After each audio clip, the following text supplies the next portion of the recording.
तो बच्चों, एक बार फिर से स्वागत है आपका जीकेएल क्लासेस में। और हमारी आज की कहानी का शीर्षक है चतुर व्यापारी। राजा कृष्णदेव राय को तेनालीराम से पहेलियाँ पूछने में बहुत आनंद आता था।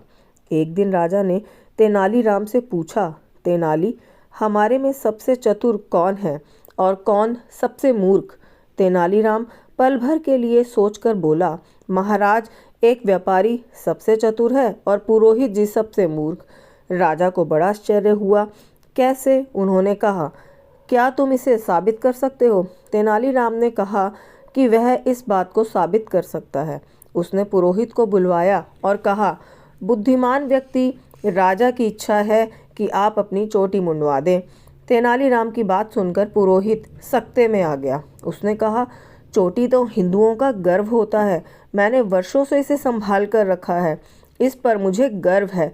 फिर भी यदि आपकी इच्छा है तो मैं इसे मुंडवा तो लूँगा, पर इसके बदले में मुझे क्या मिलेगा? राजा ने कहा, जितना चाहो उतना धन दूंगा। तब पुरोहित ने 5 स्वर्ण मुद्राओं के बदले अपनी चोटी मुंडवा ली और दरबार से चले गए। तेनालीराम ने जब शहर के सबसे अमीर व्यापारी को बुलवाया, उसे जब राजा की इच्छा बताई तो वह बोला, मैं अपनी चोटी को मुंडवा लूँगा, पर मैं ठहरा गरीब आदमी। जब मेरे भाई की शादी हुई तो अपनी चोटी के लिए मैंने 5,000 स्वर्ण मुद्राएं खर्च की थीं। जब मेरी पुत्री का विवाह हुआ तो मुझे 10,000 स्वर्ण मुद्राएं देनी पड़ी। अपनी इस चोटी को बचाना मुझे बहुत महंगा पड़ा है। तब राजा ने कहा, तुम अपनी चोटी मुंडवा लो, तुम्हारा सारा घाटा पूरा कर दिया जाएगा।